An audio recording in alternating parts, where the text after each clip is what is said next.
चलो आज मेरा ये बैच नंबर 43 का सेकंड डेमो है। और पहले मैं आपको बता दूं बेटा कि ये बैच आपका चलेगा लाइव बैच में आप एडमिशन लोगे अगर आपके पास 2024 का एसएससी को आप टारगेट कर रहे हो या आफ्टर 7 to 8 मंथ्स के बैंक पीओ वगैरह को टारगेट कर रहे हो, तब आप इस बैच को लेना। सीरियस हो तब इस बैच को लेना। आपको कोई भी भारत का एग्जाम देना है जो ऑब्जेक्टिव एग्जाम है, और किसी भी एग्जाम की बात करूं मैं, चाहे वो अग्निवीर से लेकर एसएससी सीजीएल मेंस तक हो, उसमें bank PO, TGT, PGT, D triple SP, CDS, NDA सब कुछ आ जाता है। एसएससी के सारे एग्जाम्स, चाहे वो जीडी हो, एमटीएस हो, सीपीओ हो, सीजीएल हो, सीएचएसएल हो, स्टेनोग्राफर हो, हर तरह के एग्जाम में जो भी ऑब्जेक्टिव एग्जाम है उसके लिए बेटा मेरा इंग्लिश खाली लोगे तो आपका मंडे वेंसडे फ्राइडे क्लास चलेगा 6 से 7:30। अभी तो फिलहाल डेमो चल रहा है इसीलिए आपका 1 घंटा चल रहा है। इसके बाद अगर आप पूरा कंप्लीट बैच लोगे तो बेटा अगर खाली इंग्लिश ले रहे हो तो आपका 2,500 पड़ रहा है। अगर इसके साथ आप पूरा कंप्लीट बैच ले लो, जिसको हम कहेंगे आपका कॉम्बो बैच, ये बैच नंबर 41, उसमें आपको GS, maths, reasoning, English, GS में सारे सब्जेक्ट इंक्लूडिंग कंप्यूटर, इसको चला दो जरा, इंक्लूडिंग कंप्यूटर अगर आपको करना है तो आप कंप्लीट बैच ले लोगे तो आपको सिर्फ 1000 एक्स्ट्रा पे करना है। जिन लोगों ने इंग्लिश ले रखा है अगर वो कहेंगे तो वो 1000 एक्स्ट्रा पे करके अपना आगे भी कंटिन्यू कर सकते हैं। कोर्स ड्यूरेशन बेटा करीबन 8 महीना तो चल ही जाता है, ठीक है। बाकी इसमें अगर मैं कराऊंगी तो आपको ग्रामर कराऊंगी, इंग्लिश में वोकैबुलरी, कॉम्प्रिहेंशन, सेंटेंस अरेंजमेंट का ट्रिक्स बताऊंगी, उसके बाद पैसेजेस जिसको कॉम्प्रिहेंशन कहते हो उसका ट्रिक्स बताऊंगी, यानी सब कुछ मिला के सब कुछ करा देंगे। तो याद रखना। लेकिन पीओ वाले बच्चे बेटा आप ये बैच लेना। पीओ वालों को मैं इसलिए ये बैच कह रही हूँ कि बेटा इसमें तो पूरा तो कंप्लीट मैं कराऊंगी आपको, लेकिन प्रवीण सर आपको पीओ के क्वेश्चन पेपर्स प्रैक्टिस कराएंगे, वो इंपॉर्टेंट है, ठीक है। क्योंकि अच्छा कुछ बच्चे होते हैं जो कहते हैं हमें लाइव भी चाहिए, हमें वीओडी भी चाहिए, तो आप ये ले लेना। इसमें लाइव भी होगा, 43 हो जाएगा ये लाइव, 42 क्यों लगाए हुए हैं उसको, 43 लाइव हो जाएगा, 32 हो जाएगा आपका वीओडी, और इंग्लिश प्रैक्टिस सेट हो जाएगा, ठीक है। और जो बच्चे एकदम बिल्कुल मूर्ख है बेटा आप लोग सबसे पहले जाकर स्पोकन सही करो, इसका स्पोकन का तो लगा दिए होते, ठीक है। स्पोकन सही करो, क्योंकि spoken learn English in 60 days वाला जो वीओडी है पहले उसको कर लोगे ना, आपको बहुत क्लैरिटी हो जाएगा। चलो आप कह रहे हो आप ऑनलाइन नहीं ऑफलाइन, बेटा ऑफलाइन आना है तो आपको मुखर्जी नगर आओगे तो मुझसे पढ़ पाओगे, क्योंकि मैं दूसरे सेंटर्स में नहीं जाती हूँ। नहीं बेटा गौतम, वोकैबुलरी की बुक बहुत मोटी है, इतनी मोटी किताब अगर आप कहोगे मैं पूरा वोकैबुलरी में पढ़ा चुकी हूँ तो नहीं है। वोकैबुलरी के बैच में ये वोकैब का बुक नहीं है, क्योंकि इतनी मोटी किताब में नहीं पढ़ा सकती, ठीक है। चलो आजा, अब मैं चलती हूँ जो मैं उस दिन आपको पढ़ा रही थी, और आपको मैंने कुछ बेसिक कॉन्सेप्ट्स बताए थे, याद होगा। मैंने आपको capital letter and small letter बताया था। मैंने आपको बताया था कि जो पार्ट्स ऑफ स्पीच है 9 पार्ट्स ऑफ स्पीच, और उसका कुछ बेसिक कॉन्सेप्ट बताया था। आज मैं आपको लेकर चलती हूं कि अगर मैं इसके आगे की बात करूं तो आप सबसे पहला चैप्टर जो पढ़ोगे वो टेंस पढ़ते हो सबसे पहला, और उस चैप्टर में जब आप जाते हो तो बेटा आपको सेंटेंस का स्ट्रक्चर आना चाहिए। तो हम सीधा, मैंने आपको सेंटेंस के स्ट्रक्चर की बात की थी, मैंने कहा था sentence is a group of words, शब्दों का वो समूह जिसका अर्थ होता है, that gives a meaning, that gives a real sense, है ना। तो सेंटेंस में हम आते हैं सब्जेक्ट पे और एक वर्ब पे। पहले तो मैं आपको कहूं कि शब्दों का समूह को ज्यादा मत लो, अब सब्जेक्ट और वर्ब को ले लो। जैसे अगर आपको मैं कहूं कि मैं आपको पढ़ाती हूं, और अगर वर्ब की बात करूं तो पढ़ाती हूं। अगर आप कहोगे भाई यहां पे टीचर्स टीच, और मैं कहूंगी भाई आई टीच, तो आप एक चीज देखो, करने वाला जो करता था, करता मतलब करने वाला ये जो करता है बेटा उसको सब्जेक्ट कहते हैं, और ये जो सब्जेक्ट करता है उस करने की क्रिया को हम वर्ब कहते हैं। करने वाला सब्जेक्ट करता है, और कर्ता जो है वो उसको हम क्रिया कहते हैं, वर्ब कहते हैं। याद रखना बेटा, जब हम कर्ता की बात करते हैं तो याद रखना हिंदी में इसको हम कहते हैं कर्ता, और इसी को इंग्लिश में कहते हैं सब्जेक्ट। और वर्ब का मतलब होता है वही क्रिया, वही अवस्था की बात हम कर रहे हैं। जो वर्ब आपको मैं कहूंगी अब कि बेटा आपको याद करना पड़ेगा। कैसे, ध्यान से सुनना। दीपक अगर फ्लिपकार्ट में ले सकते हो तो सिर्फ डेकोमार्ट से, और किसी से मत लेना। फ्लिपकार्ट में सारे चोर भरे हुए हैं वहां पे, और फ्लिपकार्ट भी इस चोरी को प्रमोट करता है। फ्लिपकार्ट भी इंडिया में बहुत धड़ल्ले से इंडिया में कॉपीराइट का वायलेशन होता है, जिसमें सारे बड़े कंपनी शामिल हैं इंक्लूडिंग फ्लिपकार्ट। इसीलिए फ्लिपकार्ट पर मैं केस करने जा रही थी, तब तक उन लोगों ने बातचीत शुरू किया, अब वो बातचीत करना फिर बंद कर चुके हैं। तो वो बेसिकली क्या है ना, जितने भी चोर उचक्के हैं वो जो कहते हैं ना रिबॉक नहीं रिबुक ही सही, तो रिबुक भी बेच रहे हैं रिबॉक के नाम पर, तो वैसे ही वो फर्जी किताबें भी बेचते हैं। अगर आप फ्लिपकार्ट पे खरीदोगे तो सिर्फ डेकोमार्ट से खरीदना, ठीक है। आ जाओ, सुनो ध्यान से। अब आप पूछोगे मैम सब्जेक्ट क्या है, मैं कहूँ कि करता, बोलोगे भाई करता क्या है। तो जैसे मैं कहूं अच्छा टीच, पढ़ाना, कौन पढ़ाता है कौन पढ़ाता है, कौन का जवाब होता है सब्जेक्ट। यानी सब्जेक्ट जब आप पूछोगे तो कहोगे भाई कौन पढ़ाता है, मैं कहूंगी आई टीच, टीचर्स टीच, यानी कि करने वाला जो करता है बेटा, सेंटेंस की शुरुआत वहीं से होगी। आप क्लोज टेस्ट बोलो या पैसेज बोलो या कुछ भी बोलो, आधे सेंटेंसेस आपको एक्टिव वॉइस में दिखेंगे।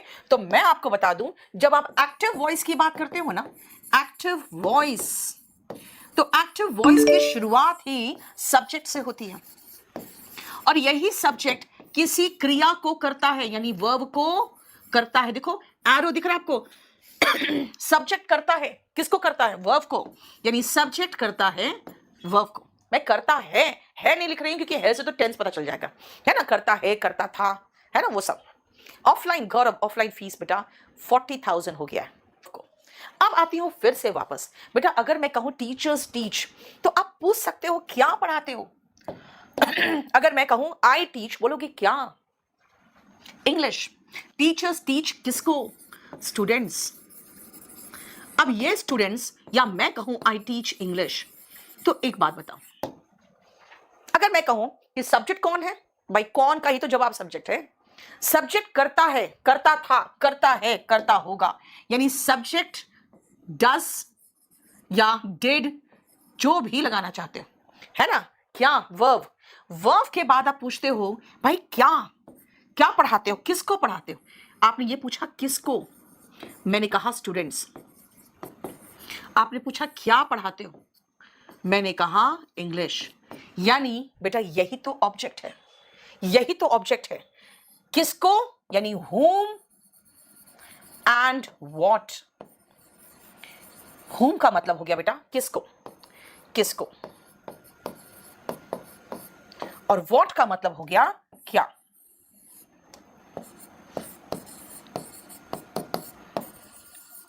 इसका जवाब होता है ऑब्जेक्ट। यानी आपका जो स्ट्रक्चर है वो है सब्जेक्ट वर्ब ऑब्जेक्ट। कई बार आपको सेंटेंस अरेंजमेंट में भी ये हेल्प करता है। जैसे सब्जेक्ट आता हम खोजते हैं वर्ब कहां है, जैसे वर्ब मिलता हम समझ जाते हैं अच्छा ये तो पी में वर्ब है, इसका मतलब यही है आंसर, है ना। देखो सब्जेक्ट वर्ब ऑब्जेक्ट, करने वाला कर्ता सब्जेक्ट, कौन का जवाब होता है सब्जेक्ट, जो किया वो वर्ब, और जिस पर किया, क्या किया, आई टीच क्या, इंग्लिश। आई टीच किसको, स्टूडेंट्स। किसको और क्या का जवाब है ये ऑब्जेक्ट। नहीं बेटा 40,000 में सब कुछ है, मैथ्स, रीजनिंग, इंग्लिश, जीएस, इतना तैयारी कर लेते हैं बच्चे कि उसके बाद छोटे मोटे एग्जाम तो ऐसे ही निकालते हैं, जो आप लोग एक एक साल तक लगे रहते हैं ना पटवारी का एग्जाम में और ग्रुप डी के एग्जाम में, वो सब हमारे बच्चे जो निकाल लेते हैं ना, वो हमें आके बताते भी नहीं है। कहते हैं मैडम क्या बताते हैं, इसलिए नहीं बताया आपको कि क्या ग्रुप डी का निकाले थे, सीजीएल निकालते तब आते।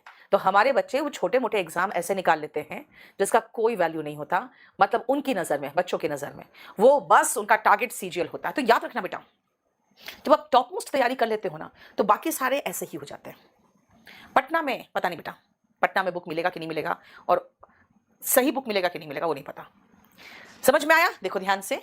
तो करने वाला सब्जेक्ट, जो किया और जिस पर किया, सब्जेक्ट वर्ब ऑब्जेक्ट। यही तो मैंने कहा कि एक्टिव वॉइस में सब्जेक्ट वर्ब और ऑब्जेक्ट की बात हम करते हैं। एक्टिव वॉइस में सब्जेक्ट वर्ब को करता है ऑन ऑब्जेक्ट, ये एक्टिव वॉइस। जैसे अगर हम ये कहें कि हम लोग गंगा को प्रदूषित करते हैं, रूटीन है बेटा, रोज करते हो, एवरीडे करते हो, लगातार करते हो, रूटीन में करते हो, तो मैं कहूंगी सब्जेक्ट वी, प्रदूषित करते हैं, प्रेजेंट चाहिए हमें, पोल्यूट, वी पोल्यूट। पोल्यूट मतलब बेटा वर्ब का फर्स्ट फॉर्म, क्यों, वर्ब का फर्स्ट फॉर्म प्रेजेंट में। अभी ना अराउंड 4 डेमो होता है बेटा यूट्यूब में। और ऑब्जेक्ट पोल्यूट क्या, रिवर्स, द गंगा, है ना, गंगा के साथ ड लगता है। बेटा यहाँ तो आपको ऑफलाइन ऑनलाइन में डेमो मिल भी जाता है, ऑनलाइन में हम लोग डेमो देने के पोजीशन में ही नहीं होते। चलिए सुनो, वी पोल्यूट रिवर्स हो गया, फाइन। अगर मैं कहूं कि मैंने ये किताब लिखी है, मैं मतलब सब्जेक्ट, मैंने लिख दी बेटा, खत्म, लिख दी यानी कि राइट का सेकेंड फॉर्म रोट, यही तो चेंज करना है। रोट क्या? किताबें, एक किताब नहीं, मैं किताबों की बात कर रही हूं। I wrote books. अगर कहूंगी ये किताब तो दिस बुक, है ना।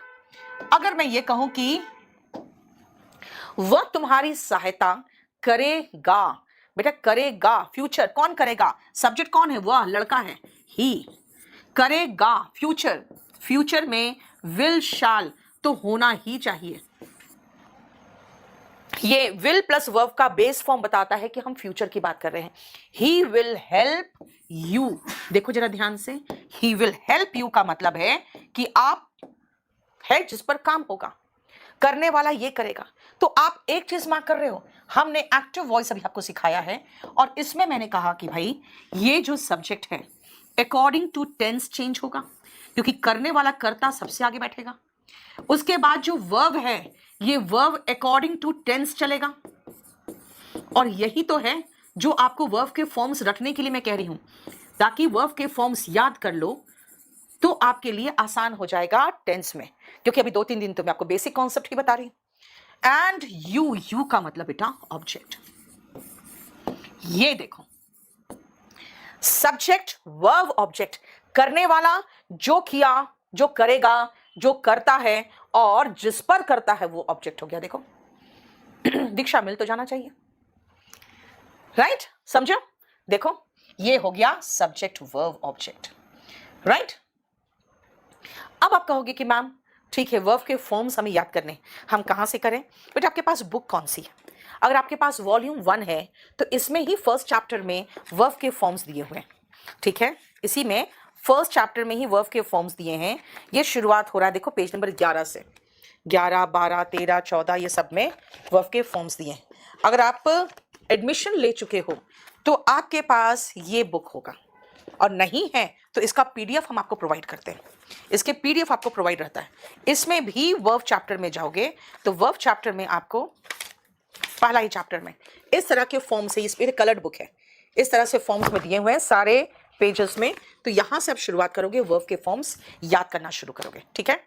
तो हम लोग आ रहे हैं वापस एक्टिव वॉइस में। बेटा सब्जेक्ट किसी क्रिया को करता है और यही V1, V2, V3, V1 ING वही तो रखने बोल रहे हैं आपको, और जिस पर करता है वो ऑब्जेक्ट होता है। वापस आओ, मैंने आपको ये कहा कि भाई सब्जेक्ट वर्ब को करता है, और किस पर करता है वही तो क्या कहलाया, ऑब्जेक्ट कहलाया। चलो अब हमारा ये चीज खत्म हो गया, लेकिन आप एक चीज मार्क करो कि मैंने बेटा अभी कमेंट जानते हो बेटा क्या है, अभी ऐप में मैं नहीं पढ़ा रही हूं, तो इसलिए ऐप में अगर आप कमेंट कर रहे होगे ना तो शायद मुझे नहीं दिखेगा, क्योंकि मेरे सामने आज जो खुला हुआ है वो खुला हुआ है यूट्यूब का डेमो चल रहा है। आप टेंशन मत लो, 4 क्लास के बाद सिर्फ आपके ही कमेंट्स दिखेंगे।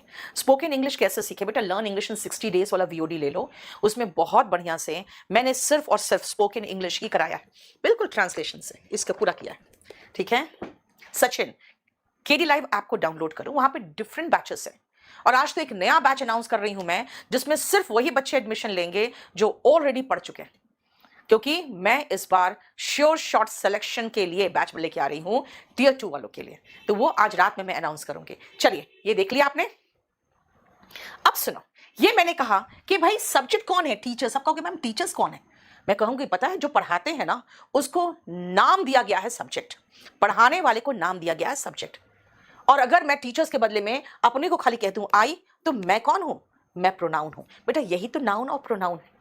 अब आ जाओ जरा ध्यान से सुनना कि अगर मैं नाउन और प्रोनाउन की बात कर रही हूं तो वो कहां आता है, और रिमेंबर आपको नाउन और प्रोनाउन पहचानना आना चाहिए, क्योंकि अब आ जाती हूं मैं CDS के एग्जाम में। CDS में 10 क्वेश्चन सिर्फ आता है आइडेंटिफाइंग पार्ट्स ऑफ स्पीच से। बोलोगे मैम हम तो SSC में, हमें क्या मतलब है? बेटा आपके लिए भी जरूरी है, क्योंकि जब आप क्लोज टेस्ट करते हो तो कई बार ऐसा होता है कि सब्जेक्ट है यानी कि करने वाला करता है, और आप पहचान नहीं रहे हो कि भाई यहां पे एडवर्ब नहीं, यहां पे नाउन आएगा, तो आपको भी ये सारी चीजें जानना जरूरी है। तो हम एक एक करके अब चलते हैं, नाउन क्या है, कहां आता है और ये क्या है? बोलोगे आप तो बता चुके हो पिछले क्लास में कि इसको नेमिंग वर्ड कहते हैं। ओके, मैंने नेमिंग वर्ड तक बताया है, बस और कुछ नहीं बताया है ना। तो चलिए अब मैं आपको बताती हूं कि नाउन क्या है। सबसे पहले आ जाओ, नाउन में कुछ सेंटेंसेस देखो।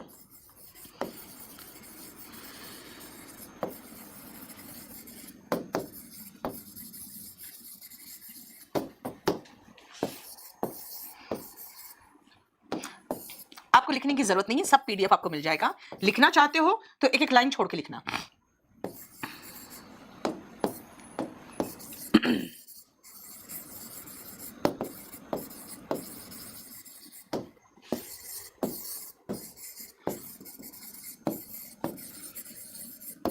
एकदम सेंटेंसेस को समझा समझा के मैं कराऊंगी और आपको अच्छा लगेगा कि भाई सारे सेंटेंस की मीनिंग समझ में आने लगे हैं।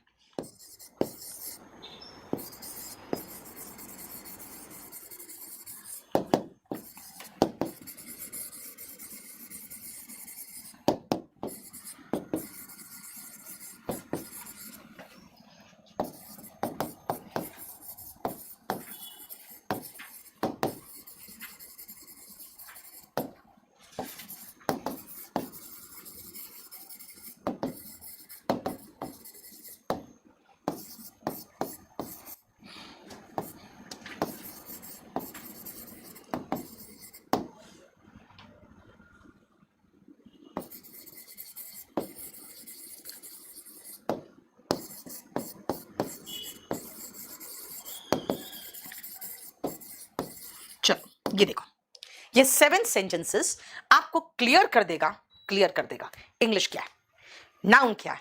और बेटा मैं इसीलिए आपको कह रही हूं कि ये सब कुछ इंपॉर्टेंट है, क्योंकि जब मैं टेंस में उतरूंगी ना तो मैं कभी कहूंगी ये देखो नाउन है, ये एडजेक्टिव है, ये देखो वर्ब है ना। यहां पे एडवर्ब आएगा, आप कहोगे मैम ये एडवर्ब क्या है, ये एडजेक्टिव क्या है, तो मैं उसको थोड़ा सा बेसिक कॉन्सेप्ट बता दूं तो सारा क्लियर हो जाएगा, है ना।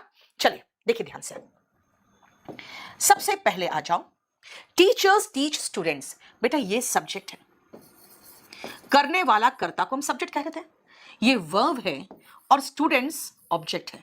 अब सुनो, अब मैंने सबसे पहले आपको क्या कहा था, नाउन क्या है, नेमिंग वर्ड, नाम बताने वाले शब्द को नाउन कहते हैं।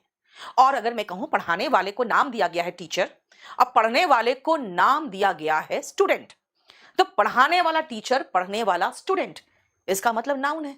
तो पहला पॉइंट आ गया, कहां आता है नाउन, सब्जेक्ट और ऑब्जेक्ट के प्लेस पर, है ना।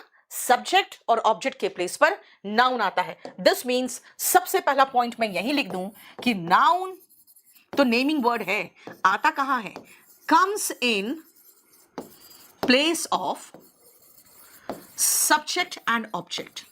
सब्जेक्ट और ऑब्जेक्ट के प्लेस पर नाउन का प्रयोग होता है। हिंदी मीडियम वाले अगर चाहो तो हिंदी में लिख सकते हो, आप नोट्स खुद बनाना चाहो तो मैं जो बोलूंगी वही हिंदी में लिख लेना। सब्जेक्ट और ऑब्जेक्ट के प्लेस पर नाउन आता है। लेकिन मैं आपको एक चीज समझाऊं, आप इस पीडीएफ को देखो, मेरी बात सुनो और लिखो मत ज्यादा, पहले आप अंडरस्टैंडिंग पावर बढ़ाओ। मैं चाहती हूं आप इंग्लिश को इंग्लिश में समझो, धीरे धीरे हो जाएगा। मैं आपको छोटी सी कहानी सुनाती हूँ। हमारा एक स्टूडेंट गया था जापानीज सीखने के लिए, तो उसने मुझे कहा कि मैम, मैंने अपने टीचर को बार बार एक ही चीज कहा कि आप जापानीज सिखा रहे हो तो उसको कोई तो भाषा से रिलेट करो ताकि हमें समझ में आए। आप एक काम करो, आप इंग्लिश में ही एक्सप्लेन कर दो, जो भी समझाते हो उसको इंग्लिश में एक्सप्लेन कर दो। और उन्होंने सीधा मना कर दिया। और इसका कहना था कि मैम वो ऐसा कोई कोचिंग सेंटर तो था नहीं जहां पे मैं जाके सीधा अपने बातें रखता और जबरदस्ती करता, वो तो एक एम्बेसी का क्लास चल रहा था तो मैंने जाके ज्वाइन किया था। तो टीचर ने सीधा मना कर दिया। उसने कहा बहुत इरिटेशन होता था, कुछ समझ में आता नहीं था। और वो सब कुछ बताती थी और सब कुछ एक्सप्लेन करती थी, बहुत अच्छा पिक्टोरियल रिप्रेजेंटेशन से साथ एक्सप्लेन करती थी, लेकिन हिंदी इंग्लिश कुछ भी यूज नहीं करती थी। तो इसने कहा कि मैम कुछ दिन तक मुझे बहुत इरिटेशन हुआ, लेकिन बाद में समझ में आ गया कि बुक को, वो अपनी भाषा में बताया कि बुक को जापानीज में ये कहते हैं, उसके बाद खोलने को जापानीज में ये कहते हैं, कॉपी को जापानीज में ये कहते हैं। तो उसने कहा कि मैम बाद में क्या हुआ ना कि हम लोग वो वर्ड पकड़ने लगे। अच्छा बुक बोल का जो जापानीज वर्ड है, उसने जैसे बोला तो बुक निकालते थे। फिर वो जैसे कॉपी, तो हम समझ गए थे ये वर्ड का मतलब कॉपी होता है, जैसे वो बोलती थी वैसे हम वो निकालते थे। तो बस खाली वो वर्ड पकड़ने लगे। फिर धीरे धीरे महसूस होने लगा, अच्छा ये कह रही है कि अपनी कॉपी निकालो, अपनी बुक निकालो। और फिर बोला उसने धीरे धीरे मैम जो वो बोलती थी धीरे धीरे समझ में आने लगा। और हमें लगता है उन्होंने उसको जो इंग्लिश या हिंदी में हमें एक्सप्लेन नहीं किया, ज्यादा अच्छा हुआ, क्योंकि उसके बाद हम ज्यादा अटेंशन के साथ सुनते थे, क्योंकि हमें वो वर्ड पकड़ना पड़ता था कि क्या बोलना चाहती है वो। इंग्लिश भी यही चीज है बेटा। मैं जब क्लास में कोशिश करती हूं कि इंग्लिश में बच्चों को बताना चाहूं तो करीबन 10-15 लड़के आ जाते हैं, नहीं मैम आप हिंदी में बताइए, अच्छे समझ में आता है। अगेन देखो हम लोग क्या कर रहे हैं, हम लोग आपके अकॉर्डिंग चलना चाहते हैं, क्योंकि हमें आपसे ही हमारी जो भी हम लोग काम कर रहे हैं आपसे सब कुछ मिल रहा है। लेकिन सही मायने में देखा जाए तो अगर इंग्लिश को इंग्लिश में समझोगे ना तो ज्यादा अच्छा होगा। इसीलिए मैंने एक जो चैनल बनाया है ना, spoken English by Neetu Singh, आप उस चैनल को ज्वाइन कर लो टेलीग्राम पे। वहां पे मैं स्टोरीज वगैरह शेयर करती हूँ, तो कुछ कुछ अपने लिटरेचर के बारे में, अपने धर्म के बारे में भी आपको नॉलेज होता जाएगा। और जब आप रीडिंग करोगे ना तो आपकी इंग्लिश भी अच्छी होती जाएगी। उसमें बहुत बढ़िया बढ़िया स्टोरीज है, चाहे इंग्लिश लिटरेचर का हो चाहे अपने ग्रंथों का हो। तो प्लीज यही चीज मैं आपको समझा रही हूँ कि अगर आप कहोगे ma'am comes in place of subject and object, उसको हिंदी में लिखो, तो मैं बोल दे रही हूँ। लेकिन अगर आप कहोगे मैम हिंदी में भी लिखो, मैं कहूंगी बेटा कितना लिखूं, इसमें सारा ये बाइलिंगुअल है, हिंदी इंग्लिश दोनों है। अगर इसका पीडीएफ भी जब मैं आपको देती हूँ चैप्टर वाइज तो वो भी हिंदी इंग्लिश मिल ही जाता है। इसीलिए मैं सब कुछ हिंदी इंग्लिश में लिखने की जरूरत नहीं है ना। अब आओ ध्यान से समझना, मैंने अभी आपको कहा comes in place of subject and object, कौन? नाउन। अच्छा नाउन है क्या भाई? नाम बताने वाला वर्ड, कोई भी वर्ड जो नाउन बताए, ओरिजिनल है या कॉपी उसका पता कैसे चलेगा बेटा? उसमें जो क्यूआर कोड है वो काम करेगा तो वो ओरिजिनल है, ठीक है। आप जब उसको छुओगे तो महसूस होगा पेपर्स अच्छे हैं, उसके जो पेपर है वो अच्छे हैं, पेपर में एकदम वाइट आपको दिखेगा, पेपर थोड़ा अच्छा प्रिंट दिखेगा, है ना। तो समझ जाना केडी कैंपस का। चलिए आ जाओ। अब सब्जेक्ट के प्लेस पर नाउन आया बेटा, लेकिन अगर मैं कहूं आई तो आई मैंने अपने नाम के बदले में लिखा है, यानी सब्जेक्ट के प्लेस में और ऑब्जेक्ट के प्लेस में कौन आता है? Comes in place of subject and object, कौन बेटा? Noun and pronoun. भाई क्यों? प्रोनाउन कहां से आ गया यार? इसीलिए आ गया प्रोनाउन क्योंकि जहां पर नाउन आता है वहां पे प्रोनाउन आ सकता है। अभी कहा था ना पिछले क्लास में, pronoun comes in place of noun, तो वही तो है देखो, राइट। अब आती हूं मैं कि ठीक है आई लगा दिया, ये प्रोनाउन है। अभी प्रोनाउन में देखोगे मात्र 7 प्रोनाउन है ना। He she it I we they you, बस। अभी रुको, अब आ जाओ। आई बॉट क्या, क्या क्या का जवाब तो ऑब्जेक्ट था, क्या और किसको का जवाब ऑब्जेक्ट था। अब ऑब्जेक्ट के प्लेस पे ये क्या है? बोलो कि नाउन है। क्यों? क्योंकि जो भी ऐसी चीज है इसको नाम दिया गया है किताब, इंग्लिश में कहा गया है बुक, है ना। तो बुक क्या है? नाउन है। नाउन के पहले आर्टिकल ए आ रहा है यार, इसको हम आर्टिकल कहते हैं। अब नेक्स्ट पॉइंट ध्यान से सुनना, नेक्स्ट पॉइंट ध्यान से बेटा, आर्टिकल के बाद नाउन आता है। अगर आर्टिकल आया तो उसके बाद नाउन होगा ही होगा। Article is followed by a noun, article is followed by a noun. And what is article? बेटा आर्टिकल में आप ए पढ़ोगे, एन पढ़ोगे, और एक और आर्टिकल होता है डेफिनेट आर्टिकल द। आर्टिकल 2 प्रकार के हैं, ए एन पहले में, द दूसरे में, ठीक है। Sparrow studio, only 4 demo classes are conducted on YouTube. After that, it will shift to app. Okay? चलो, next आओ वापस। I am fond of music. Of बेटा preposition है। preposition के बाद music क्या है? music भाई जिसको बजाते हैं, जो सुनने में अच्छा लगता है कान को, उसका नाम है music. I understand, I like, I love, क्या ऑब्जेक्ट के रूप में म्यूजिक। तो मैंने यहां कहा I am fond of music. Preposition के बाद क्या आता है? प्रेपोजिशन के बाद भी नाउन आता है, लेकिन याद रखना आप प्रेपोजिशन इज फॉलोड, प्रेपोजिशन के बाद क्या आता है? बाय नाउन, प्रोनाउन, और तीसरा एक और लिखना जेरेंड। अब ये जेरेंड क्या है बाद में बताऊंगी मैं। पहले मैंने क्या कहा? प्रेपोजिशन है, ओके। प्रेपोजिशन के बाद क्या आएगा? नाउन। नाउन नहीं हुआ तो कोई बात नहीं, नाउन की जगह पे प्रोनाउन भी तो आता है। लेकिन बेटा आर्टिकल के बाद प्रोनाउन नहीं आता, हर जगह नहीं होता। हर जगह पे मेरी जगह, अगर मान लो मैं कहूंगी अच्छा ठीक है मेरी जगह पे मेरा स्टाफ आ जाएगा, तो क्या वो हर जगह मुझे रिप्रेजेंट कर लेगा? नहीं ना। तो वही तो, कुछ जगह प्रोनाउन नहीं जा सकता, जैसे आर्टिकल के बाद प्रोनाउन नहीं आता, सिर्फ नाउन आता। लेकिन प्रेपोजिशन कहता है भाई नाउन नहीं है तो कोई बात नहीं, प्रोनाउन लगा दो। नाउन और प्रोनाउन दोनों नहीं है तो जेरेंड है, उसी को डाल दो। फिर जेरेंड क्या है? तो वो जेरेंड वर्ब का आईएनजी फॉर्म होता है, बाद में बताएंगे। चलो वापस देखो। अब अगर मैं कहूं कि भाई यहां पे वर्ब कहां है? बेटा ये वर्ब है। ड्रिंकिंग, लो, जेरेंड का नाम लिए, जेरेंड आ गया, ये है जेरेंड। आप कहोगे मैम अभी तो आपने कहा था भाई ये सब्जेक्ट है, जिसके बारे में बात हो रही है, जिसके लिए सब वर्ब आ रहा है वो तो सब्जेक्ट है। कोई बात नहीं, मैं कहां मना कर रही हूं सब्जेक्ट नहीं है। बेटा सब्जेक्ट के प्लेस पर नाउन आया था, सब्जेक्ट के ही प्लेस पर प्रोनाउन आया था, तो सब्जेक्ट के ही प्लेस पर जेरेंड आएगा। यस आ गया। तो व्हाट इज जेरेंड? बेटा gerund is V1 ING। Okay, होता क्या है? V1 ING तो है, होता क्या है? ये नाउन होता है, वर्क्स एज नाउन। ये होता तो है नाउन का काम करने वाला, लेकिन वर्ब का ING फॉर्म है। काम क्या करता है? नाउन का। फॉर्म क्या है? V1 ING, वर्ब का ING फॉर्म। ओके, फिर काम किस चीज का करता है? बेटा नाउन का काम करता है। V1 ING जो नाउन का काम करता है, तो फिर नाउन है तो कहां कहां आ सकता है? लगा लो सब्जेक्ट के प्लेस पे, ऑब्जेक्ट के प्लेस पर। I prohibit smoking, subject verb object, smoking object के प्लेस पे आ गया। यहां मैं कह रही हूं कि शराब पीना, ड्रिंकिंग, स्मोकिंग नहीं, ड्रिंकिंग हेल्थ के लिए, आपकी सेहत के लिए नुकसानदेह है, तो सब्जेक्ट के प्लेस पे जेरेंड लगा दिया। जेरेंड क्या है? ऑफ कोर्स अगर सब्जेक्ट के प्लेस पर आया है तो नाउन या प्रोनाउन होगा। आप कहोगे मैम प्रोनाउन कैसे हो गया? प्रोनाउन तो आपको खाली कहा आपने he, she, it, I, we, they, you, बस। तो बाकी तो बच गया क्या? तो बाकी तो बच गया नाउन, राइट? अरे बाबा फिर से बारिश शुरू हो गई क्या? ये लो, दिल्ली में बारिश रुकी नहीं रही है क्या? अभी 2-3 दिन से बारिश नहीं हो रही थी, हमें लगा भाई सब पानी सब खत्म, अभी फिर से बारिश शुरू हुई है, देखना तो। चलो आजा सुनो। Drinking is injurious. बेटा ड्रिंकिंग जेरेंड है, जेरेंड के बाद ये वर्ब आया है ना, इसका मतलब ये नाउन के प्लेस पर है। नेक्स्ट आओ, टू अर्न इज ह्यूमन। भाई ये फिर से वर्ब था, ये फिर से सब्जेक्ट था, सब्जेक्ट के प्लेस पे नाउन लगाना था, प्रोनाउन लगाना था, ये क्या लगाया? टू प्लस अर क्या होता है? बेटा इसका मतलब है गलती करना, इंसानी फितरत है, ह्यूमन है, इंसानी है। माफ करना, टू फॉरगिव, डिवाइन है, ईश्वर तुल्य है। गलती करना इंसानी फितरत है, लेकिन अगर आप माफ कर दो भाई अब तो भगवान हो गए, वरना बाकी लोग क्या करते हैं? जो इंसान होते हैं जान से मार देंगे, काट देंगे, है ना, मर जाए वो, राइट? फीलिंग आती है ना जब काट के आपका निकल जाती है तो, है ना, मर जाए वो, क्या है? क्योंकि आप चिड़े रहते हो। नहीं, आप कहोगे जाने दो कोई बात नहीं, राइट? तब तो आप ईश्वर तुल्य हो गए, फिर तो भगवान बन गए। फॉरगिव करना तो डिवाइन होता है। देखो जरा ध्यान से, देखो ध्यान से आप। सबसे पहले मैंने कहा preposition is followed by noun, pronoun और जेरेंड।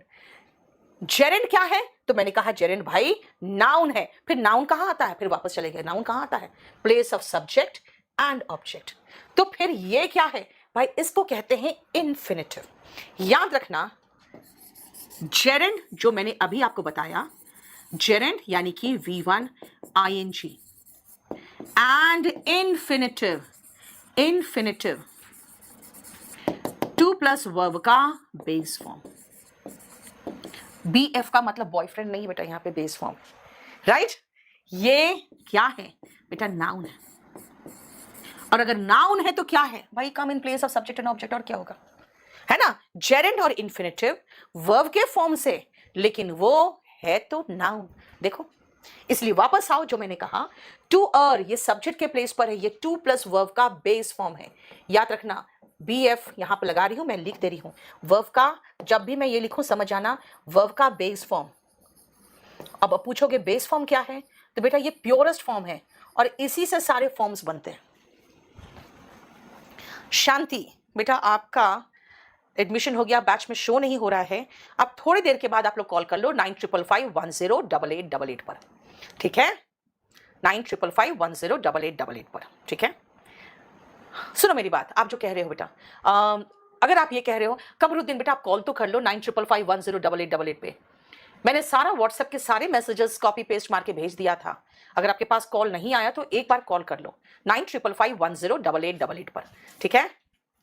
चलो अब सुनो, मैंने क्या कहा कि टू और इज अगर वर्ब है तो ये टू और क्या है बेटा? ये इन्फिनिटिव है, 2 प्लस वर्ब का base form infinitive. This is my house. देखो माई बताता है कि माई क्या, मेरा क्या। वर्ब के बाद आप पूछ रहे हो क्या, ये सब्जेक्ट कॉम्प्लीमेंट है। अगर मैं कहूं दिस इज, आप कहोगे दिस इज क्या? कंप्लीट नहीं हो रहा। इस सब्जेक्ट को कंप्लीट करने के लिए आपको बोलना पड़ेगा माई हाउस। आप कहोगे मैम हाउस का मतलब नाउन है, क्योंकि कोई मकान है उसको कोई चीज को नाम दिया गया है हाउस, तो नाम मतलब नाउन। ओके फाइन, ये नाउन है, तो फिर ये क्या है बताना। बेस्ट क्या है जल्दी बताओ तो, जल्दी बेस्ट क्या है। हाउस अगर नाउन है तो बेस्ट क्या है बेटा। तारीफ सरकार, सबसे पहले तो वॉल्यूम 1 आपके पास होना ही चाहिए, ये तो होना ही चाहिए। और इस बैच में मैं पूरा ये बुक कराऊंगी, ठीक है। जल्दी क्या है बेस्ट, कौन सा पार्ट ऑफ स्पीच है जल्दी बताना। रमन कह रहा है नाउन, बोलो रमन ने नाउन कहा है। बेस्ट क्या है, वर्ब है। स्केतर कह रहा है वर्ब। स्पोकन की बुक ऑर्डर करने के बेटा केडी पब्लिकेशन से ऑर्डर करो। आदित्य ने कहा है एडजेक्टिव। स्नाइपर मैन ने कहा है डिग्री। हाँ सुपरलेटिव डिग्री हो जाता है ना। सुनो बेटा ध्यान से, मैंने जानबूझकर कहा कि एक बात बताओ, माई के बाद मैंने नाउन लगाया, तो यहां माई के बाद एडजेक्टिव कैसे आएगा बेटा, ये नाउन है। अब कहोगे मैम हम तो सुपरलेटिव डिग्री ऑफ एडजेक्टिव में पढ़े हैं, हम तो इंग्लिश मीडियम से हैं, गुड बेटर बेस्ट में पढ़े हैं। बेटा गुड बेटर बेस्ट में पढ़े होगे इसके क्रिएशन, लेकिन जब वो माई के बाद आएगा, इसका मतलब ध्यान से सुनो, मैंने क्या कहा, जब वो माई के बाद में आएगा, यानी आप याद रखना my, his, her, your, their, ठीक है। उसके बाद मैं कहूंगी this book, this, that, these, those, इसमें हम एटसेट्रा लगाते चले जा रहे हैं, क्योंकि इसके और भी है ना, अगर आर भी हो जाएगा, ओन भी हो जाएगा। फिर मैं कहूंगी one book, I have one book, 1 2 3 4, बेटा इन सब के बाद नाउन आता है। अब आप कहोगे ये क्या पढ़ा रहे हो आप। आई हैव सेवरल, क्या several, I have several books, I have many books, I have no book, I have much work, I have a few friends. ये सारे बेटे ये जो भी है ना, अगर इसको पूरा कंप्लीट लिस्ट देखना है तो आप देख लो डेटरमिनर चैप्टर में जाके। डेटरमिनर के अंदर तो आर्टिकल भी आता है। डेटरमिनर कहता है भाई मेरे बाद एक नाउन होगा, विदाउट नाउन मेरा कोई मीनिंग नहीं निकलता है। ऐसा कैसे, सुनो ऐसा कैसे, ऐसा कैसे मैं आपको समझाती हूं। सबसे पहले इसी सेंटेंस में देखो, अगर मैं कहूं this is my, this is my, बोलोगे दिस इज माई क्या, ये मेरा क्या। आई हैव मैनी क्या। आई डिड मच क्या, I did much work. Okay अब समझ में आया। दिस इज माई हाउस, अच्छा अब समझ में आया। आई हैव अ क्या, I have a pen. Okay अब समझ में आया। यानी जब आप डेटरमिनर के बाद नाउन लगाते हो ना, तब वो मीनिंगफुल होता है। इसलिए याद रखना, जब भी कोई ऐसा वर्ड दिखाई दे जिसके बाद आपको नाउन की जरूरत महसूस होती है, तो बेटा वो डेटरमिनर कहलाता है, ठीक है। और ये डेटरमिनर चैप्टर अलग है, इसलिए अगर अभी आप परेशान मत होना। नाउन अलग है, प्रेपोजिशन, जेरेंड, आर्टिकल, ये सारे चैप्टर्स, इन्फिनिटिव, डेटरमिनर, ये सब अलग अलग है। अभी हम सिर्फ आपको बेसिक कॉन्सेप्ट बताएं कि भाई नाउन क्या है। नेमिंग वर्ड कहां आता है, सब्जेक्ट ऑब्जेक्ट के प्लेस पर। ओके और कहां आता है, आर्टिकल के बाद और प्रेपोजिशन के बाद। ओके V1 ING अगर आ गया तो कहां, नाउन के प्लेस पर, तो वो जेरेंड है, नाउन ही है। ओके 2 प्लस वर्ब का बेस फॉर्म आ गया तो सब्जेक्ट के प्लेस पर। ओके कोई बात नहीं, वो भी नाउन है, वो इन्फिनिटिव कहलाता है। अच्छा आई हैव मेनी बुक्स, बुक्स क्या है, नाउन है। तो मेनी क्या है भाई, मेनी डेटरमिनर है। क्यों, क्योंकि आई हैव मेनी से कोई मतलब नहीं निकलता जब तक आप बुक्स नहीं लगाते हो। तो मेनी डेटरमिनर इसीलिए है क्योंकि इसके बाद नाउन आना चाहिए, बस यही है। समझ में आ गया नाउन का बेसिक कॉन्सेप्ट। अगर आप कहोगे मैम ये तो बहुत छोटा सा कॉन्सेप्ट है, बेटा बहुत बड़ा चैप्टर है नाउन, बहुत बड़ा, बाद में करेंगे, ठीक है। और ये अभी मैं आपको बेसिक कॉन्सेप्ट बता रही हूं, समझ में आया, ये आपका नाउन का बेसिक कॉन्सेप्ट। अब चले हम आगे, बोलो समझ में आया, पहले यस बोलो फिर आगे बढ़ेंगे, क्योंकि मैं आज आपको सिर्फ बेसिक चीजें करा रही हूं, बेसिक चीजें, थोड़ा थोड़ा, ज्यादा नहीं। सब कोई ध्यान से सुनो, यहां जो समझा रही हूं आपस में बातचीत बिल्कुल नहीं, ठीक है। गेमिंग बेटा 2500 है आपके बैच का रेट। अब देख लो कौन सा बैच ले रहे हो, उसके अकॉर्डिंग अलग अलग का अलग अलग है। चलो अब आती हूं नेक्स्ट, प्रोनाउन। प्रोनाउन, प्रोनाउन का डेफिनेशन क्या लिखाया था आपको, मैंने कहा था प्रोनाउन रिप्लेसेस नाउन, नाउन को रिप्लेस करता है, रिप्लेसेस नाउन, नाउन को ये रिप्लेस करता है ना। कुछ नहीं लिखना है आपको, क्यों नहीं लिखना है, क्योंकि ये भी मैं आपको प्रोवाइड करूंगी। और बताऊं आपको क्या दूंगी मैं, बेटा एक चीज आपको बताते हैं, मैं बहुत बहुत मेहनत से नोट्स बनाती हूँ, बहुत मेहनत से, ठीक है। देखो जरा ध्यान से, आपको ये बेसिक्स का पूरा पीडीएफ मिलेगा, क्या क्या मैं पढ़ाऊंगी, कौन कौन से चैप्टर्स है वो सारा, ठीक है। और डाल चुके हैं, देखो capital letter small letter, capital letter कहाँ यूज होता है पिछले क्लास में बताया था मैंने। आज मैं आपको एक्टिव वॉइस, मैंने बेसिक कॉन्सेप्ट बताया एक्टिव वॉइस का, देखो यही एक्टिव वॉइस पूरा है, ठीक है। अभी पैसिव वॉइस नहीं बताया, इसलिए ये वाला स्ट्रक्चर नहीं बताया आपको। पार्ट्स ऑफ स्पीच का बेसिक कॉन्सेप्ट उस दिन बताया था आपको, और आज मैं आपको नाउन का बेसिक कॉन्सेप्ट दे रही, तो नहीं करना, कुछ नहीं लिखना है। पीडीएफ डेस्कटॉप पे नहीं आया है, देख लो जरा ध्यान से उसका क्या है। मनी मैटर बेटा, हम स्पोकन का अब मैं कोई न्यू बैच नहीं ला रही हूँ, अब उसी बैच को इंप्रूव करते रहते हैं, जो बैच चल रहा है ना, जो आपका लर्न इंग्लिश इन 60 डेज, उसी को इंप्रूव करते हैं, उसमें एक और चैप्टर डालूंगी मैं, ठीक है। सुनो ध्यान से, अब मैंने कहा प्रोनाउन, अभी मैंने कहा था आपको आई टीच इंग्लिश, अगर मैं कहूं आई टीच उस लड़के को, तो हिम लगा रही हूं बेटा, ये था सब्जेक्ट, टीच वर्ब था, और ये था ऑब्जेक्ट। याद रखना वर्ब के पहले जो आता है ना, यानी सब्जेक्ट के प्लेस पर, उसको हम कहते हैं नॉमिनेटिव केस। केस वर्ड इसलिए लगाया हुआ है क्योंकि नॉमिनेटिव नाउन भी होता है ना, इसीलिए। क्लियर? क्योंकि कुछ लोग कहते हैं मैम नाउन में आपने केस नहीं पढ़ाया, बेटा केस नाउन में इंपॉर्टेंट नहीं है, केस प्रोनाउन में इंपॉर्टेंट है। देखो क्योंकि ये सब्जेक्ट और ऑब्जेक्ट के प्लेस पर अलग अलग हो जाता है। अब आओ वर्ब के बाद, मैंने कहा वर्ब के पहले नॉमिनेटिव केस होता है, वर्ब के बाद ऑब्जेक्ट के प्लेस पर बेटा ऑब्जेक्टिव केस होता है।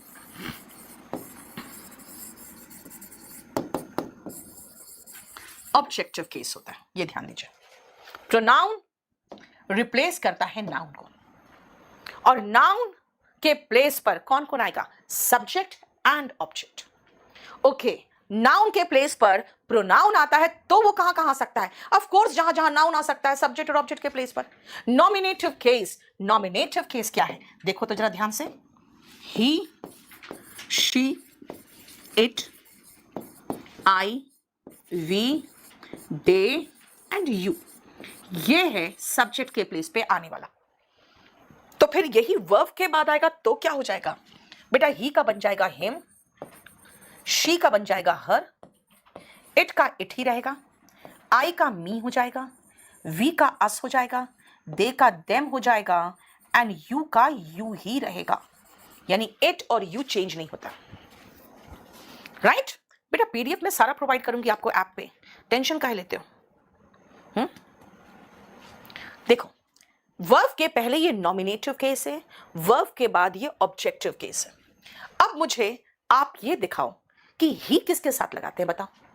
जितने भी पुरुष हैं उसके साथ ही, जितनी भी महिलाएं हैं उसके साथ शी, है ना, जितने भी लोग बहुत सारे उसके साथ दे, एक जानवर इट, एक बुक इट, यानी एक नॉन लिविंग इट, एक छोटा सा बच्चा जिसका जेंडर भी मुझे पता नहीं है वो भी इट। जब जेंडर उसका पता चल जाता है ना कि मर्द लड़का है कि लड़की है, तो उसके लिए फिर हम ही और शी लगाते हैं, राइट? अब अगर मैं इट का प्लूरल बोलूं तो बेटा वो भी दे है, शी का प्लूरल वो भी दे है, ही का प्लूरल वो भी दे, यानी कि ही आया किसी लड़का के लिए, शी लड़की के लिए, इट का इस्तेमाल नॉन लिविंग के लिए करेंगे, यानी निर्जीव वस्तु के लिए, और एनिमल के लिए, ठीक है। आई मतलब मैं, वी मतलब हम, और दे जो है ना वो ही, शी और इट, इन तीनों का प्लूरल फॉर्म है, ठीक है। और यू क्या है बेटा, यू तो सिंगुलर प्लूरल सब है, तुम हो, आप हो, तुम लोग हो, आप लोग हो, सब है। ये देखो, क्लियर? अब सुनो, अगर मैं इसी पर आपसे 2 क्वेश्चन कर लूं तो आप खुद ही फंसोगे कैसे, ध्यान से देखना।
इन दोनों में बताओ क्या प्रॉब्लम है?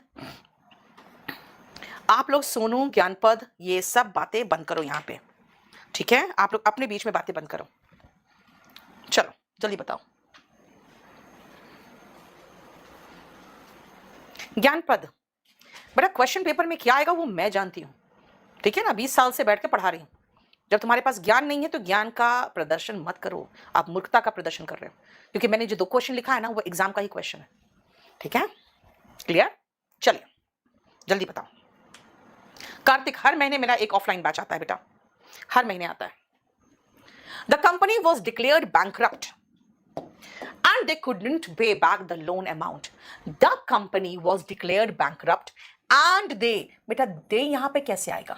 ये कंपनी की बात हो रही है बेटा, एक सिंगुलर नाउन है, एक है SN, जहां भी मैं लिखूं समझ जाना आप, सिंगुलर नाउन, सिंगुलर नाउन। और जब मैं PN लिखूं तो समझ जाना प्लूरल नाउन, राइट? ध्यान से सुनना। The company was declared bankrupt, company को दिवालिया घोषित कर दिया गया। क्यों? क्योंकि वो अपना लोन का अमाउंट पे नहीं कर पाया। बेटा कंपनी सिंगुलर है, दे थोड़ी आएगा, इट आएगा। सिंगुलर नाउन के लिए इट आता है। Raman, very good. यहां पे मैं कह रही हूं a cow is a milk animal, यानी दुधारू। मिल्क का मतलब होता है दूध देने वाली, दुधारू। मिल्क का एडजेक्टिव फॉर्म बना है मिल्क। एनिमल, शी, बेटा एनिमल की बात हो रही है, शी नहीं। नॉन लिविंग और एनिमल के लिए हम इट लगाते हैं। इट गिव्स अस मिल्क, यानी you need to use the proper pronoun. कई बार नाउन सिंगुलर होगा, प्रोनाउन प्लूरल दे देगा। नाउन नॉन लिविंग और एनिमल है, प्रोनाउन कुछ और दे दिया। तो बेटा आपको इस्तेमाल सही करना है, सही नाउन एंड के लिए जो नाउन दिया है उसके लिए सही प्रोनाउन। अब देखो एक और एग्जाम्पल, नॉमिनेटिव केस और ऑब्जेक्टिव केस के हिसाब से मैं क्वेश्चन दूंगी और इसको समझना।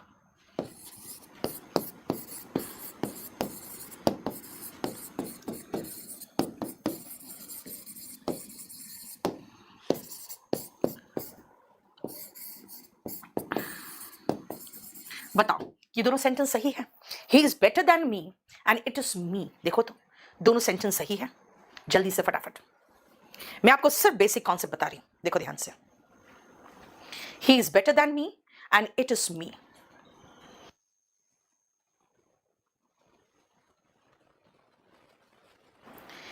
सुनो ध्यान से बेटा, ही इज बेटर दैन, बेटा उसका कंपैरिजन मेरे से हो रहा है, तो उस लड़के का कंपैरिजन मेरे से हो रहा है, वो मेरे पर कोई काम नहीं कर रहा है। याद रखो सब्जेक्ट काम करता है ऑब्जेक्ट पर, तब आप ऑब्जेक्ट फॉर्म लगाते हो। यहां पे मैं कहूंगी ही इज बेटर देन आई।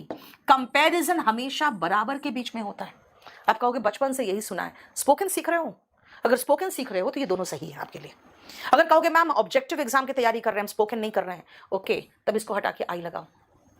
आपको मैं फोटो दिखा रही हूं और मैं आपको फोटो दिखा कहूंगी देखो ये पता कौन है, ये मैं हूं। तो ये मैं हूं, मेरे पर कोई काम हुआ नहीं बेटा, ये मैं हूं, जोर देना है, it is I, it is आई। अगर कहोगे मैम इट्स मी, तो चलता है, आराम से चलता है स्पोकन में। Wren and Martin, Michael Swan, Norman Lewis, सब ने कहा बिल्कुल सही है, it is me. It is I over correct, extremely formal है, मत करो। लेकिन हमें कहां पढ़ रहे हैं हम, इंडिया में, और एग्जाम कौन सा देना है हमें भाई? एग्जाम देना है यहाँ के कमीशंस के, चाहे वो पीओ का हो, चाहे एसएससी का हो, किसी भी कमीशन का एग्जाम। वो बोलता है इट इज मी, गलत है, क्योंकि इट कोई सब्जेक्ट किसी वर्ब इज को किसी मी पर नहीं किया है। ये मैं हूं, ये बोल रही हूं, तो इट इज आई होगा। समझ में आया? यानी ये दोनों स्पोकन के हिसाब से बिल्कुल सही लिखा था। लेकिन जब आप कंपैरिजन कर रहे हो बेटा, तो सब्जेक्ट को सब्जेक्ट से कंपेयर करो। यानी कंपैरिजन बेटा ही का शी से होगा, ही का कंपैरिजन हर से नहीं होगा, इट का कंपैरिजन मी से नहीं होगा, इट का कंपैरिजन आई से होगा, वी का कंपैरिजन ही से होगा, वी का कंपैरिजन हिम से नहीं हो सकता। कंपैरिजन बिटवीन इक्वल्स, बराबर के बीच में कंपैरिजन होता है। जैसे आपके पापा शादी भी कराते हैं बराबर के बीच में, है ना? कहते भाई अपने जात की होनी चाहिए, अपने धर्म की होनी चाहिए, अपने लेवल की होनी चाहिए, बहुत पैसे वाली मत ले आना, नहीं तो नखरे दिखाएगी। यानी वो कंपैरिजन करते हैं बिटवीन इक्वल्स। तो इसी को तो कहते हैं पैरेललिज्म। एक चैप्टर है पैरेललिज्म, वो हम बाद में करेंगे। पैरेललिज्म भी याद रखना एक चैप्टर है। तो ये जो मैं आपको समझा रही हूं, मैं ये कह रही हूं बेटा प्रोनाउन किसके लिए क्या आता है? He, she, it, I, we, they, you. देख लिया आपने किसके लिए आता है? सब्जेक्ट के पहले तो इनका प्रयोग होता है, सब्जेक्ट के वर्ब के बाद, वर्ब के पहले तो सब्जेक्ट के प्लेस पे he she it I we they you, और अगर वर्ब के बाद का इस्तेमाल करोगे तो him her it me us them और यू होगा। लेकिन हर जगह पे ये चक्कर मत चलाना कि भाई देखो मैम आपने कहा था वर्ब के बाद तो मी लगा दिया, ठीक है, ये वर्ब के बाद भी तो मी होना चाहिए। नहीं बेटा, यहां पे मैं कह रही हूं वह मुझसे बेहतर है, कंपैरिजन कर रही हूं, तो सब्जेक्ट का कंपैरिजन सब्जेक्ट से करूंगी। और ये मैं हूं बेटा, मैं कोई ऑब्जेक्ट थोड़ी हूं, ठीक है। प्रोनाउन एंड नाउन का बेसिक कॉन्सेप्ट मैंने आपको बताया, याद रखना। ये सब चीजें आपको बिल्कुल हाथ का लिखा हुआ भी पूरा कंप्लीट मिल जाएगा। लेकिन अगर आप कहोगे कि भाई अगर कि कैसे करना है तैयारी, तो बेटा मैं आपको तैयारी के लिए एक चीज बता दूं आपको, तैयारी करना है आपको तो प्रॉपर तरीके से कोई एक बैच ले लो।